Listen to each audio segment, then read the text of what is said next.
Gafa TV, tu canal online, presenta Pensamiento Crítico. Hola, bienvenido a Pensamiento Crítico, el programa de análisis y opinión de Gafa TV Ecuador. Esta vez vamos a hablar sobre economía, para lo cual tengo el gusto de saludar a mi invitado de hoy, el economista Diego Borja. Él fue presidente del directorio del Banco Central del Ecuador y es analista económico. Economista, muchas gracias por aceptar este diálogo en Pensamiento Crítico. Para comenzar, lo último, la Comisión de Transparencia de la Asamblea Nacional pide al Pleno de la Asamblea Nacional que declare ilegítima la deuda con el Fondo Monetario. También pide que se le enjuicie al ministro de Finanzas y Economía, el economista Juan Carlos Vega, y finalmente pide que se eche abajo el acuerdo firmado en meses pasados con el Fondo Monetario Internacional. ¿Es posible esto? ¿Es viable esto? ¿Y esto necesita el Ecuador, por ejemplo, para enfrentar todo lo que está pasando al momento? Bueno, gracias Fernando por la invitación. Un saludo para toda la audiencia. Mire, el convenio, el acuerdo con el Fondo Monetario Internacional que ha realizado el gobierno de Noboa es aún más lesivo para la economía ecuatoriana y para la sociedad ecuatoriana que el convenio que antes que este hizo Lenín Moreno con el mismo organismo en el año 2020. Este convenio es un convenio mucho más expansivo en cuanto a las condiciones que le ponen al Ecuador, que son condiciones perversas para la economía ecuatoriana. Algunas de ellas, aumento del IVA, aumento de los precios de los combustibles, no solo de las gasolinas, sino también del gas, aumento de las tasas de interés, aumento de las tasas de pensiones que pagan los trabajadores y los empleadores al IES y aumento del año o de los años necesarios para la jubilación, privatización de activos públicos, disminución del gasto social, etcétera, etcétera. Son condiciones sumamente lesivas. Y a cambio de esas condiciones, apenas el Ecuador recibió $1.000 millones que casi en su totalidad se fueron a repagar la deuda que el Ecuador tiene con los propios organismos multilaterales, incluyendo el FMI. O sea, dicho de otra manera, nos están prestando plata para repagarles a ellos mismos a cambio de unas condiciones que le hacen daño profundo a la economía y a la sociedad ecuatoriana. Si esa es la situación, evidentemente lo que tiene que hacer un gobierno democrático digno con el Ecuador es revisar ese acuerdo. Es revisar ese acuerdo. El Ecuador no puede mantener un acuerdo de esa naturaleza porque es lesivo para el crecimiento, lesivo para el empleo, lesivo para la producción y no sería lesivo para todos los ámbitos sociales como pobreza, extrema pobreza, inseguridad, etc. Entonces, ¿es viable lo que propone la Comisión de Transparencia? Es viable y necesario.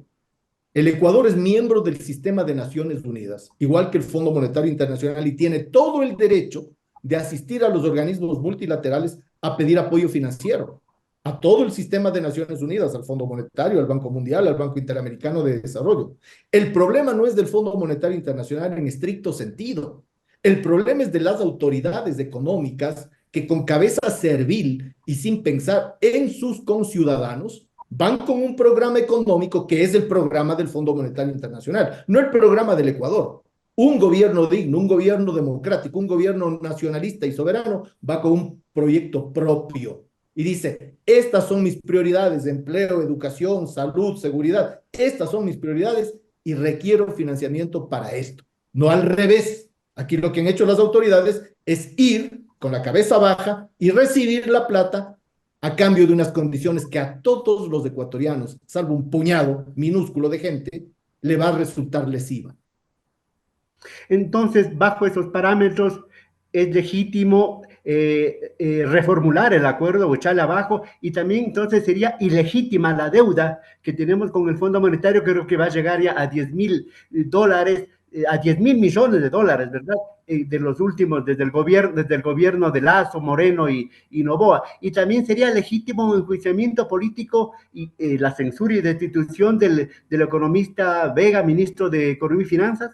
Empecemos por el final. Lo que Vega ha hecho es lesivo para el Ecuador. Él no ha pensado en el Ecuador. Él ha pensado en quien quiera, en los tenedores de deuda, en los organismos multilaterales, en quienes son nuestros acreedores, en quien quiera, menos en los ecuatorianos.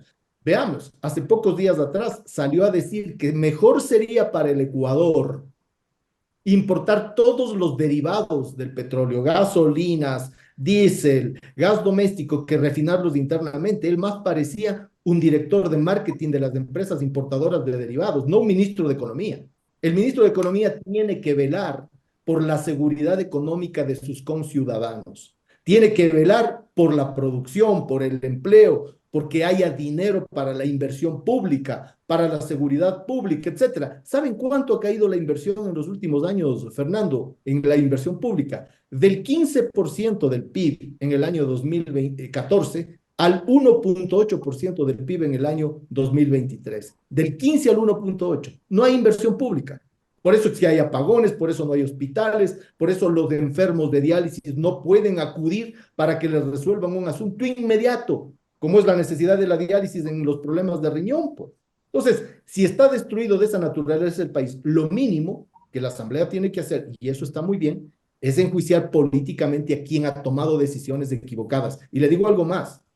En los acuerdos con el Fondo Monetario Internacional siempre está reñida la democracia, siempre. Por eso los acuerdos con el Fondo Monetario Internacional pretenden que todo se tome a nivel ejecutivo, que no conozca a la Asamblea, que no pasen por el filtro de la Asamblea, que estos acuerdos ni siquiera se discutan en el ámbito democrático que es la Asamblea Nacional. Entonces, bien hace la Comisión de Transparencia de la Asamblea Nacional de pedir esta revisión y este enjuiciamiento. Vamos concluyendo este tema. Entonces, la deuda externa de rato está superando los 80 millones de dólares, 80.000 millones de dólares. ¿Y qué significa para un país, para un pueblo que no tiene salud, que no tiene educación, que no tiene empleo y que para variar tiene sangre en las plazas, en las calles, en los bares, en las oficinas del Ecuador? Mire, el otro día, hace poquito, no es de una semana siquiera, que estaba revisando las cifras que publica el Ministerio de Economía y Finanzas sobre deuda total. Cuando usted suma toda la deuda total, toda la deuda, incluso lo que llaman deuda contingente, que es una deuda por si acaso, ¿no? Por ejemplo, la deuda con los organismos internacionales que le han seguido juicios al Ecuador, juicios de arbitraje. Cuando suma todo eso, estaríamos bordeando los 86.000 millones de dólares. Pero si a eso usted le añade adicionalmente, por ejemplo, la deuda con el Fondo Monetario Internacional, de la cual ya se ha desembolsado 1.000 millones y faltarían 3.000 millones, estaríamos bordeando los 90.000 millones. Los 90.000 millones. La deuda total del Ecuador. Pública y con el extranjero y pública a nivel nacional. Doméstica, que le llaman en los cuadros del ministerio. Entonces, es una deuda gigante que vendría a representar como deuda total alrededor del 80%, del 70%, 75% del PIB, ¿no? Alrededor, es una deuda pesada para el Ecuador, porque además no es una deuda que se ha trasladado a aumentar el capital social. Yo le pregunto a usted y a la ciudadanía, ¿qué de nuevo tenemos con respecto a hace 6 años atrás? ¿Hay alguna nueva hidroeléctrica? ¿Hay nuevos puertos, nuevos aeropuertos, nuevas carreteras, nuevos hospitales, nuevas escuelas? ¿Qué hay de nuevo? ¿Qué hay de nuevo? ¿Dónde se ha invertido esa gigantesca deuda? Y usted no va a encontrar un correlato entre el aumento de la deuda y el aumento del capital social. El PIB apenas ha crecido en los últimos 6 años. Hemos tenido varios años de decrecimiento y recesión. Entonces, no hay compatibilidad entre aumento de deuda y aumento del capital. Economista, entonces, ¿cómo incide esta deuda, estos préstamos para pagar préstamos en la economía ecuatoriana y en esto de la recesión? Que el propio Banco Central, el Fondo Monetario, el Banco Mundial dice que el Ecuador está decreciendo y que el 2024 va a ser el que menos crecimiento tenga dentro de la región. Digo, ¿cómo incide en el decrecimiento del Producto Interno Bruto y todo lo demás? Aunque el señor gerente del Banco Central dice que no, solo hasta junio era el decrecimiento y desde julio vamos ya al crecimiento. No entiendo nada, por favor, explíqueme. 2 reflexiones al respecto. La una, ¿cómo incide? Negativamente. Negativamente, porque el propio Fondo Monetario Internacional está diciendo que este año 2024 el Ecuador va a estar estancado, no va a crecer, cero.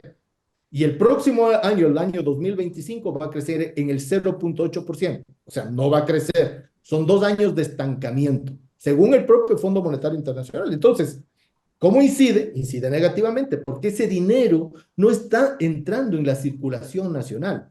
No está mejorando la liquidez para invertir, para comprar, para aumentar el gasto público, para mejorar la situación de la banca pública. No, está entrando y por la misma vía sale. O sea, en términos reales ni siquiera entra. Pasa de cuenta a cuenta en los organismos multilaterales de deuda que hoy día nos están cargando a deuda que se está pagando. Es casi un chulco a nivel internacional. Un chulco a nivel internacional. Nos entregan deuda para pagar deuda. Primera reflexión. Y segunda, yo le pregunto a usted, si usted va a un banco a nivel local y dice, mira, necesito un crédito, pero este año mi empresa no va a crecer, no vamos a aumentar ventas, no vamos a aumentar producción, ¿qué le va a decir un banco? No te doy nada. ¿Cómo así el Fondo Monetario Internacional con estos números no tiene ningún problema en hacer esta entrega de recursos para repagar deuda? Porque aquí hay un interés geopolítico. Recordemos que cuando Noboa gana las elecciones en diciembre del año pasado, visitó el Fondo Monetario Internacional y una de las primeras cosas que trascendió es que él fue y dijo, o me dan el dinero que necesito o va a ganar el correísmo. O sea, ya viene el cuco, más o menos. Aquí también hay un interés de que no sea recuperado el gobierno desde fuerzas que tienen una visión diferente a la negociación que está teniendo Noboa con el fondo. Es decir, un mismo comportamiento parecido que hizo con Macri para intentar bloquear en la reelección y que no vaya, por ejemplo, Fernández.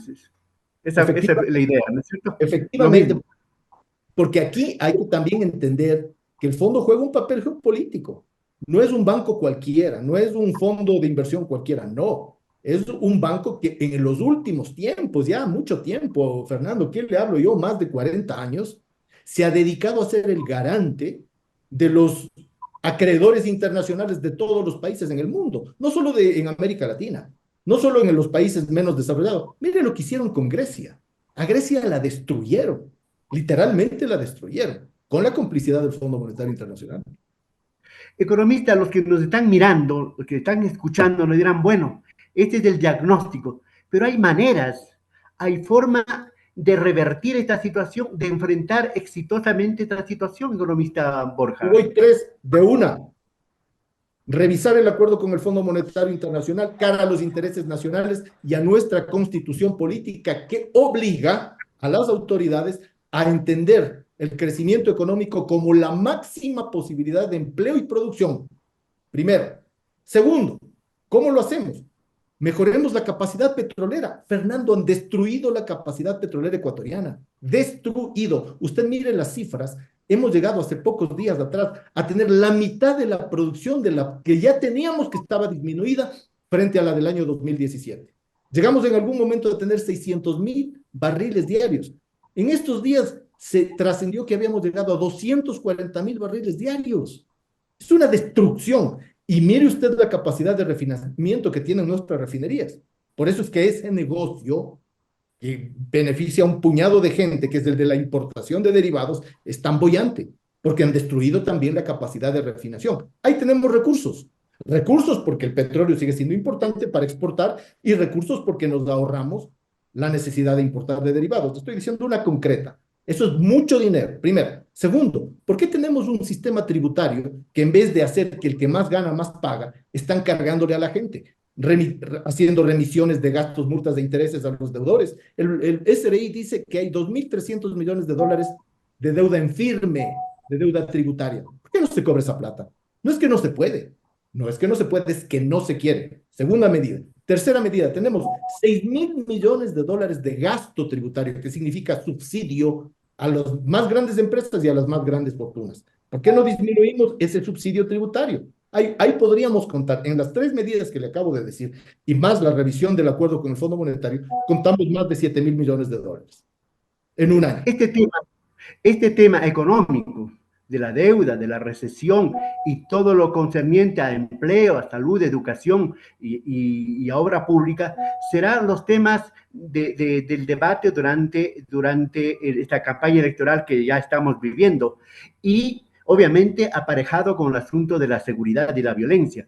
Brevemente, economista, para ir terminando, ¿cómo deben enfrentar los aspirantes a la presidencia de la República, enfrentar, digo, esta situación real y no ofrecer humo, no vender humo a los ecuatorianos?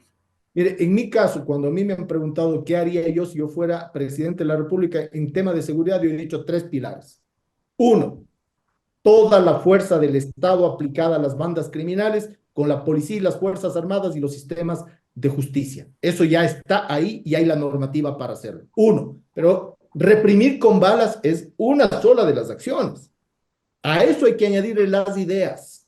Por eso en algún momento yo he dicho menos balas, más ideas. O junto a las balas tienen que ir las ideas. ¿Cuáles son? Inteligencia.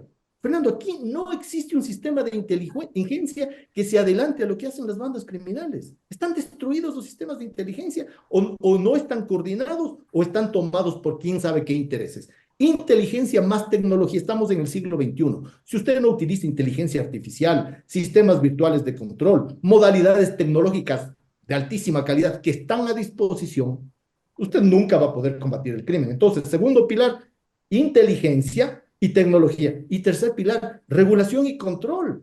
El Ecuador es un país dolarizado. Según la CELAC, en el año 2022 en el Ecuador se llegó a lavar bancariamente 3.600 millones de dólares. Entonces, si usted solo tiene a las Fuerzas Armadas y a la policía y las otras dos cosas que he hablado, la inteligencia y la tecnología no funcionan y la revolución no funciona, usted nunca les va a ganar en la guerra, entre comillas, a las bandas criminales. Para terminar y rapidísimo, eso es un discurso de precandidato ya, pero usted aspiraba a ser candidato por la izquierda democrática, pero le ganó Rabascal. ¿Por dónde anda usted, economista Borja? En buena hora usted me da la oportunidad de decir con todas las palabras una vez más. Mi propuesta ha sido una convergencia, Fernando. Clarito, desde el primer momento. Usted revise todas las entrevistas que desde el mes de marzo yo tengo y clarito he dicho, el Ecuador necesita una convergencia. No como un solo partido. No, yo lo he dicho. He nombrado incluso los partidos. La Revolución Ciudadana, la Izquierda Democrática, Centro Democrático, Reto, el Centro Izquierda, que es donde se pueden poner de acuerdo los partidos. Eso he planteado yo, una convergencia. No he planteado una candidatura por un partido, porque eso es lo mismo de siempre. Si el Ecuador tiene una situación extraordinariamente mala, hay que hacer algo extraordinario para salir de esto. ¿Y qué sería extraordinario en el Ecuador? Una convergencia política que no ha estado en el orden del día de los partidos y que veo que sigue sin estar. Veo que sigue sin estar. Economista, desde que yo tengo memoria, es una quimera, pues eso de la unidad, eso del consenso, porque hay intereses personales, de grupos, de caudillos y de gente que no quiere ceder. Así brevemente, en pocos segundos, ¿será posible esta vez? Miren, el año 2006 fue posible. Acordémonos que fue Acuerdo País. Acordémonos quiénes estuvieron en Acuerdo País y en la candidatura del economista Rafael Correa. Se logró una amplísima convergencia donde estaba en ese momento desde sectores del MPD, que representaban a la derecha, a la izquierda radical, digamos, hasta sectores del empresariado, donde estaba, por ejemplo, entre otras personas, el dueño de Xulo, que es una industria nacional de alimentos. Ese era el amplio espacio de convergencia en el 2006 en el Ecuador. Fue posible en el 2006, ¿por qué no es posible ahora en el 2024? Muy bien, en todo caso, usted falta pocos días ya para que haya la democracia interna que se llama, que yo no creo en aquella democracia interna de las primarias que llaman, ya para elegir a los candidatos. Habrá simplemente levantada de manos y órdenes de cualquier lado, menos del pueblo como tal. Economista, le agradezco y muy amable por haber aceptado este diálogo con Pensamiento Crítico de GAFA TV Ecuador. Hasta la próxima. Gracias, Fernando. Un abrazo. Señoras y señores, hasta aquí Pensamiento Crítico de hoy. Seguiremos hablando de temas importantes que nos interesan y nos preocupan a los ecuatorianos y a todos los seres humanos que habitamos esta tierra, este planeta, este mundo. Hasta pronto. GAFA TV Producciones y este canal presentaron Pensamiento Crítico.